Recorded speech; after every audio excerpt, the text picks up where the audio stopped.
Deepa Yadav. Welcome back to my YouTube channel. आज मैं आप लोगों के लिए लेके आई हूँ सोशल साइंस के कुछ प्रीवियस ईयर क्वेश्चन जो एनसीईआरटी बेस्ड क्वेश्चन होंगे और आपके सीटेट के एग्जाम में ऐसे ही क्वेश्चंस पूछे जाते हैं। जो लोग सोशल साइंस सब्जेक्ट से और पेपर सेकंड की तैयारी कर रहे हैं वो इस प्रैक्टिस सेट को जरूर देखें क्योंकि ये सेशन काफी इंपॉर्टेंट होने वाला है आपके एग्जाम के पॉइंट ऑफ व्यू से।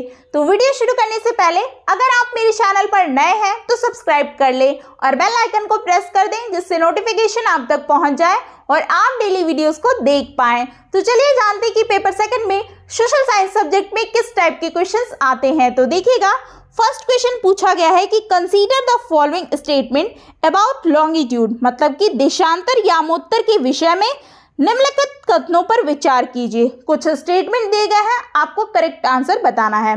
तो सबसे पहले हम लोग स्टेटमेंट पढ़ते हैं कि उसमें लिखा क्या है। स्टेटमेंट ए देखिएगा, इसमें लिखा है कि all meridians of longitude are of equal length, मतलब कि सभी देशांतरी यामोत्तर की लंबाई समान होती है। स्टेटमेंट बी कहता है कि the value of prime meridian is 0 degree longitude, प्रमुख यामोत्तर का जो मान होता है वो 0 डिग्री देशांतर होता है। स्टेटमेंट सी कहता है कि the equator represent 60 degree longitude, भूमध्य रेखा 60 डिग्री देशांतर यामोत्तर को निरूपित करती है।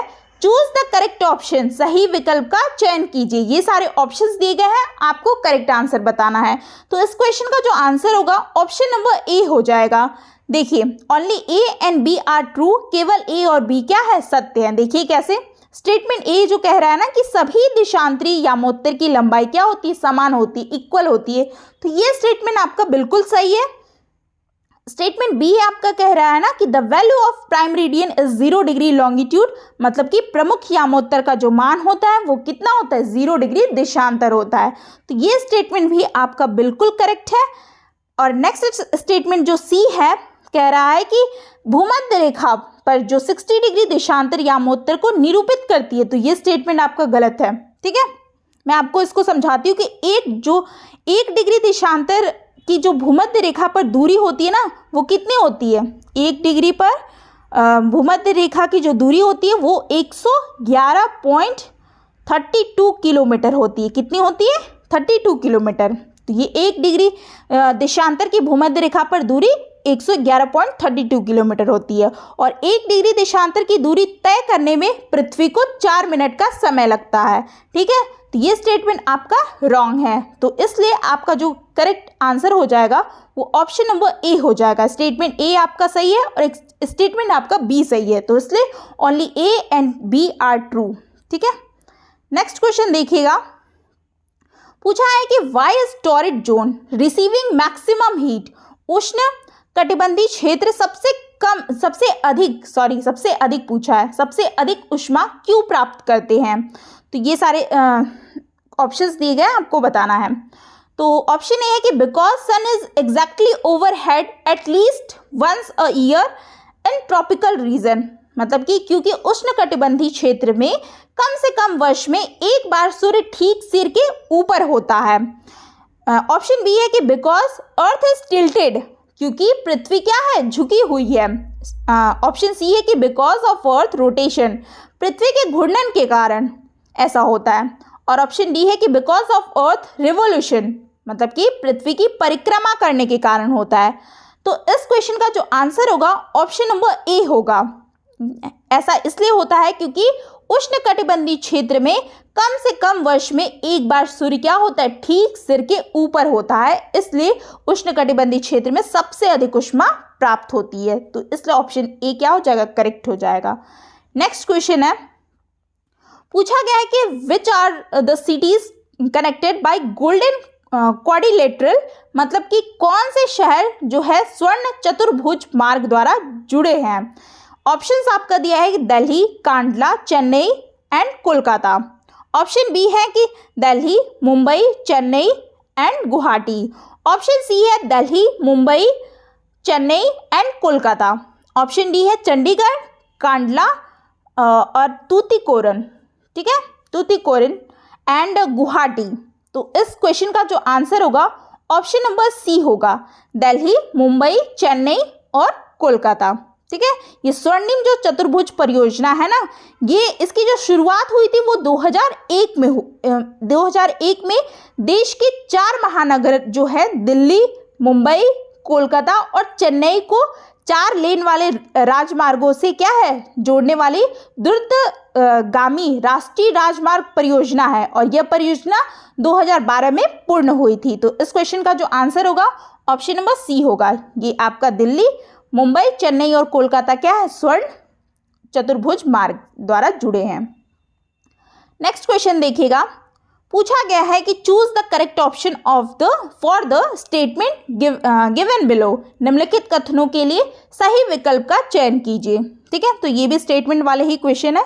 तो देखिएगा, आपका जो स्टेटमेंट ए है कहता है कि इंडोजेनिक जो फोर्सेस है वो समटाइम प्रोड्यूस सडन मूवमेंट्स, मतलब कि अंतर्जनित बल एंडोजेनिक फोर्स कभी कभी क्या है आकस्मिक गति उत्पन्न करते हैं। स्टेटमेंट बी कहता है कि sudden movements like earthquakes and volcanoes cause mass destruction on the surface of the earth, मतलब कि भूकंप और ज्वालामुखी जैसी आकस्मिक गति के कारण पृथ्वी की सतह पर अत्यधिक क्या होती है हानि होती है। और ये सारे क्या है ऑप्शंस दिए गए हैं, आपको करेक्ट आंसर बताना है। ठीक, तो इस क्वेश्चन का जो आंसर होगा ना ऑप्शन नंबर ए होगा। देखिए, both A and B are correct and B is the correct explanation of A. A और क्या है बी दोनों सही है, बी ए की क्या है सही व्याख्या कर रहा है। देखिए कैसे, अंतर्जनित बल जो है एंडोजेनिक फोर्स जो है कभी कभी क्या है आकस्मिक गति से उत्पन्न करते हैं। क्या है, ये आकस्मिक गति से उत्पन्न करते हैं। और अंतर्जात बल वे आंतरिक बल होते हैं जो पृथ्वी के आंतरिक भाग से अपनी शक्ति क्या है प्राप्त करते हैं। पृथ्वी के आंतरिक भाग में कार्य करने वाले बलों को क्या है अंतर्जात बल कहा जाता है। तो ये आपका स्टेटमेंट ए जो है आपका करेक्ट है। वहीं आपका स्टेटमेंट बी कहता है कि यह मुख्य रूप से भूमि निर्माण करने वाले बल हैं। अंतर्जनित बल जो भूकंप, ज्वालामुखी जैसे अचानक गति का जो उत्पादन करते हैं ना, इसमें पृथ्वी की सतह की अत्यधिक हानि होती है। ठीक है, यहाँ पे लिखा है ना कि पृथ्वी की जो है पृथ्वी की सतह पर अत्यधिक हानि होती है, इसीलिए आपका जो पृथ्वी की सतह पर कार्य करने वाले जो बल होते हैं उसको क्या कहते हैं बहिर्जात बल कहते हैं। तो इसलिए आपका स्टेटमेंट दोनों ही सही है और जो बी है वो ए का सही एक्सप्लेन कर रहा है। तो ऑप्शन नंबर ए क्या हो जाएगा, इस क्वेश्चन का आंसर करेक्ट हो जाएगा। समझ में आया ना। नेक्स्ट क्वेश्चन देखिएगा, पूछा गया है कि consider the following statement about insulation and choose the correct option. आतपन के बारे में दिए गए निम्नलिखित कथनों को पढ़िए तथा सही विकल्प का चयन कीजिए। आपको आपतन के बारे में बताना है। ऑप्शन ए है कि insolation is the incoming solar energy intercepted by the earth, मतलब कि सूर्य से आने वाली वह ऊर्जा जिसे पृथ्वी रोक लेती है वो क्या कहलाती है आपतन कहलाती है। ये बी स्टेटमेंट दिया कि the amount and the intensity of the insolation vary during a day in a second and in a year, मतलब कि आपतन की मात्रा जो है और प्रबलता दिनों में, ऋतुओं में और साल भर बदलती रहती है। स्टेटमेंट सी कह रहा है कि the amount of insolation increase from the equator towards the poles. आपतन की मात्रा भूमध्य रेखा से ध्रुवों की ओर बढ़ती है। ठीक है, और पीछे आपका दिया गया होगा ऑप्शंस, सही विकल्प चुनिए। ये सारे ऑप्शंस हैं, आपको करेक्ट आंसर बताने हैं। तो इसका जो आंसर होगा ना ऑप्शन नंबर ए क्या होगा करेक्ट होगा। Only A and B are true, केवल क्या है ए तथा बी सही है। देखिएगा कैसे, स्टेटमेंट ए कहता है ना कि सूर्य से आने वाली जो वह ऊर्जा जिसे क्या पृथ्वी रोक लेती है तो वो क्या कहलाती है आपतन कहलाती है ना। तो पृथ्वी की सतह अपनी अधिकांश ऊर्जा लघु तरंग दैर्घ्य के रूप में प्राप्त करती है और पृथ्वी एक गोले के समान एक भू आकृति है। ठीक है, तो ये स्टेटमेंट आपका सही है। और सूर्य की किरणें जो हैं वायुमंडल के शीर्ष पर तिरछी पड़ती हैं और पृथ्वी क्या है सूर्य की ऊर्जा के एक बहुत कम भाग में ग्रहण करती है। तो सूर्यताप जो है सूर्यताप की मात्रा और तीव्रता एक दिन, एक मौसम और एक वर्ष में क्या है बदलती रहती है। तो ये स्टेटमेंट भी आपका सही है। Statement B. ये जो स्टेटमेंट सी है आपका ये करेक्ट नहीं है। यहाँ पे लिखा है ना कि आपतन की मात्रा भूमध्य रेखा से ध्रुवों की ओर बढ़ती है, तो ये स्टेटमेंट गलत है। ये आपतन की मात्रा भूमध्य रेखा से ध्रुवों की ओर बढ़ती नहीं है, यहाँ पे घटती होना चाहिए, तब ये स्टेटमेंट आपका सही हो जाता। तो इसलिए आपका जो आंसर हो जाएगा आपका ए स्टेटमेंट और बी क्या है, करेक्ट हो जाएगा, सी रॉन्ग हो जाएगा। तो इसलिए ऑप्शन नंबर ए क्या हो जाएगा करेक्ट आंसर। नेक्स्ट क्वेश्चन देखिएगा, लिखा है कि which means of transport of India has the largest network in Asia. Asia में भारत के किस यातायात के साधन का सबसे बड़ा जाल है? ऑप्शन ए रोडवेज सड़क मार्ग, ऑप्शन बी रेलवेज रेल मार्ग, ऑप्शन सी वाटरवेज जल मार्ग, ऑप्शन डी पाइपलाइन। हिंदी में भी वही दिया है। तो इस क्वेश्चन का जो आंसर होगा ऑप्शन नंबर बी हो जाएगा, रेल मार्ग। एशिया में जो भारत के रेल मार्ग यातायात के साधन का सबसे बड़ा जाल कहाँ पे है? एशिया में है। भारत में रेल मार्ग से सबसे ज़्यादा यातायात के साधन सबसे बड़ा जाल है। और भारत में अमेरिका, चीन, रूस के बाद क्या है, विश्व का चौथा सबसे बड़ा नेटवर्क है रेल मार्ग का। ठीक है, तो इस क्वेश्चन का आंसर ऑप्शन नंबर बी हो जाएगा। नेक्स्ट क्वेश्चन देखिएगा, लिखा है कि कंसीडर द फॉलोइंग स्टेटमेंट। ये भी स्टेटमेंट वाला ही क्वेश्चन है कि निम्न कथनों पर विचार कीजिए। तो स्टेटमेंट ए कहता है कि metallic mineral mainly found in sedimentary rock. धात्विक खनिज मुख्यतः अवसादी सेल समूह में पाए जाते हैं। स्टेटमेंट बी कहता है कि mineral fuels such as coal and petroleum are also found in the sedimentary strata, मतलब कि खनिज ईंधन जैसे कोयला और पेट्रोलियम के अवसादी स्तर में पाए जाते हैं। और पीछे आपका ये सारे ऑप्शंस दिए गए होंगे कि चूज द करेक्ट ऑप्शन, सही विकल्प का चयन कीजिए। तो इस क्वेश्चन का जो आंसर होगा ऑप्शन नंबर क्या हो जाएगा, डी, कि A is false but B is क्या है, बी इज ट्रू। ए गलत है किंतु बी सही है। देखिए कैसे, जो आपका ए क्या बताया आपको, ए फॉल्स है, मतलब कि ए क्या है, गलत है।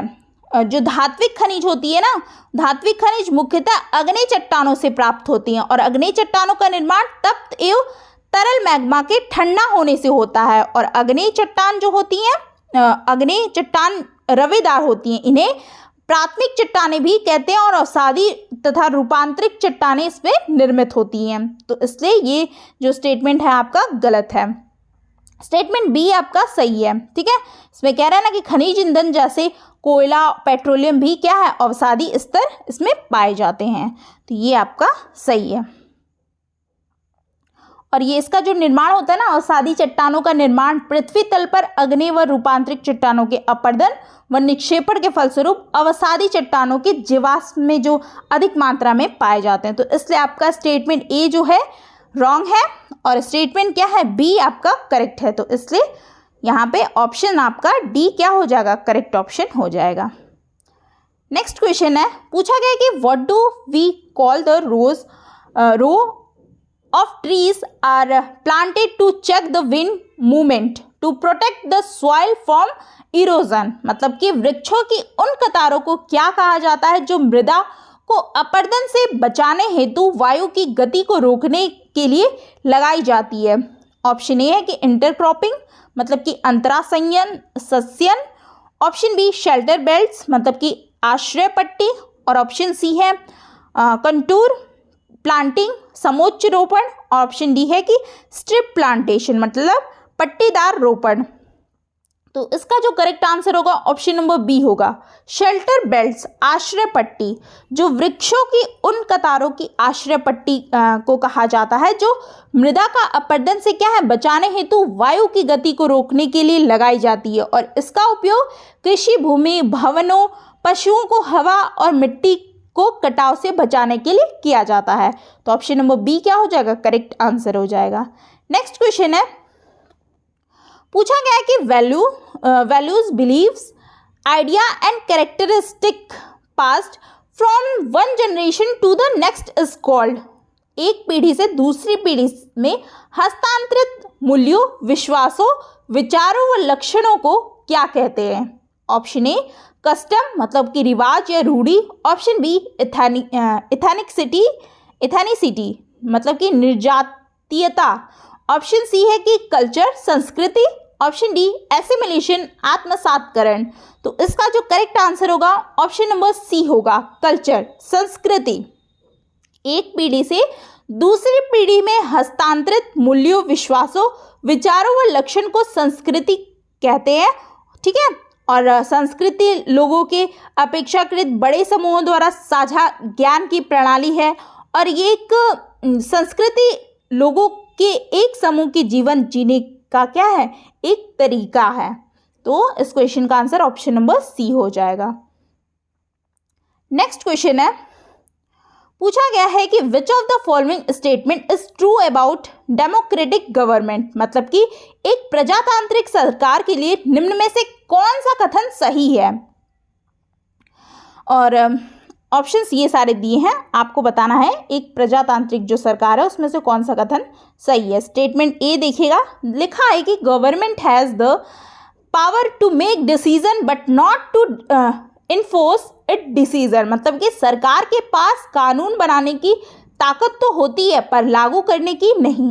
स्टेटमेंट बी कहता है कि without law the government power to make decision is not of much use, मतलब कि कानूनों के बिना सरकार के निर्णय लेने की शक्ति का कोई अर्थ नहीं रह जाता है। स्टेटमेंट सी कहता है कि in representative democracy people do participate directly, प्रतिनिधि लोकतंत्र में लोग प्रत्यक्ष रूप से भाग लेते हैं। स्टेटमेंट डी कहता है कि in a democratic government few adults are allowed to vote, मतलब कि प्रजातांत्रिक सरकार में कुछ वयस्कों को वोट देने का अधिकार होता है। तो इस क्वेश्चन का जो आंसर होगा वो ऑप्शन नंबर बी हो जाएगा। ठीक है, कि एक जो प्रजातांत्रिक सरकार के लिए कानूनों के बिना सरकार की निर्णय लेने की शक्ति का कोई अर्थ नहीं रह जाता है, मतलब कि क्या है ये कथन, क्या है स्टेटमेंट, ये सही है। और एक प्रजातांत्रिक सरकार में विधि का शासन होता है, प्रजातांत्रिक सरकार में संपूर्ण शक्ति क्या होती, जनता में निहित होती है। तो इसलिए option number B is correct answer. Next question देखिए, लिखा है कि most of the working women in India are engaged in, Bharat में अधिकांश जो कामकाजी महिलाएं हैं निम्नलिखित क्षेत्र में कार्य करती हैं। देखिए किस में कार्य करती हैं ये आपको बताना है सबसे ज़्यादा। ऑप्शन ए है एग्रीकल्चर वर्क कृषि कार्य, ऑप्शन बी मेडिकल प्रोफेशन चिकित्सीय पेशे में, ऑप्शन सी टीचिंग वर्क शिक्षण कार्य, ऑप्शन डी प्राइवेट कंपनीज निजी कंपनियों में। तो इसका करेक्ट आंसर होगा ऑप्शन नंबर ए में एग्रीकल्चर वर्क कृषि कार्य करती हैं। भारत में अधिकांश जो कामकाजी महिलाएं होती हैं वो कृषि कार्य में कृषि क्षेत्र में कार्य करती हैं, और कृषि जनगणना के अनुसार 73.2% ग्रामीण महिलाएं कृषि गतिविधियों में संलग्न मतलब शामिल हैं, परंतु केवल 8% महिलाओं के पास भूमि का स्वामित्व है। ठीक है, तो इस क्वेश्चन का आंसर ऑप्शन नंबर ए क्या है, करेक्ट आंसर हो जाएगा। नेक्स्ट क्वेश्चन है, पूछा गया है कि which of the following is या are true in reference to minimum wages, मतलब कि न्यूनतम वेतन के संदर्भ में कौन सा या से कथन सत्य है। तो देखिएगा ये ए दिया है, स्टेटमेंट ए दिया है कि minimum wages are not mean to protect workers, मतलब कि न्यूनतम वेतन का कानून मजदूरों की सुरक्षा प्रदान करने के लिए नहीं बनाया गया है। स्टेटमेंट बी है कि a worker has to be paid less the minimum wages by the employer, एक मजदूर को न्यूनतम वेतन से कम मजदूरी ही देनी है। स्टेटमेंट सी है कि it is legal to deny workers the wages as fixed by the government, मतलब कि सरकार द्वारा मजदूरों के लिए सुनिश्चित किया गया वेतन ना देना गैर कानूनी है। और ये सारे ऑप्शंस दिए गए हैं, आपको करेक्ट आंसर बताना है। तो इस क्वेश्चन का जो आंसर होगा ऑप्शन नंबर डी होगा, ओनली सी क्या है करेक्ट आंसर है। देखिए ठीक है, ये करेक्ट हो जाएगा। देखिए कैसे कि न्यूनतम जो वेतन से क्या तात्पर्य है ये पहले जानिए कि न्यूनतम वेतन वो से तात्पर्य यह है कि सरकार द्वारा मजदूरों के लिए निश्चित किया गया है कि वेतन क्या है, वेतन न देना गैर कानूनी है और न्यूनतम जीवन स्तर या भरण पोषण के लिए आवश्यक वेतन को न्यूनतम वेतन कहा जाता है। तो यही आपका क्या हो जाएगा, ऑप्शन नंबर सी करेक्ट है कि इसमें लिखा है ना कि सरकार द्वारा मजदूरों के लिए सुनिश्चित किया गया है कि वेतन न देना गैर कानूनी, और ये स्टेटमेंट ए भी क्या है, गलत है। ठीक है, न्यूनतम वेतन का मतलब आप समझ गए। तो ऐसे ही क्वेश्चंस आपके एनसीईआरटी से बनते हैं आपके एग्जाम में। तो आपने अगर 6, 7, 8 क्लास की एनसीईआरटी पूरी पढ़ी है एसएसटी, तो आप अच्छे से अच्छा स्कोर कर पाएंगे सीटेट के सेकंड पेपर में। आई होप आपको वीडियो अच्छी लगी हो, तो चैनल को सब्सक्राइब करें, वीडियो को लाइक करके ही जाएं और ज़्यादा से ज़्यादा लोगों को शेयर करें जिससे और भी लोगों को फ़ायदा मिल पाए। और आप चैनल को लाइक किया कीजिए क्योंकि आप लोग देख लेते हैं बट लाइक नहीं करते हैं, तो इसलिए आप लाइक करके ही जाया कीजिए जिससे मुझे मोटिवेशन मिले और मैं आप लोगों के लिए एक अच्छा कंटेंट हर रोज़ तैयार करके दूं। तो चलिए मिलते हैं फिर नेक्स्ट वीडियो में और भी अच्छे कंटेंट के साथ और अच्छे बेहतरीन क्वेश्चंस के साथ। Thanks for watching.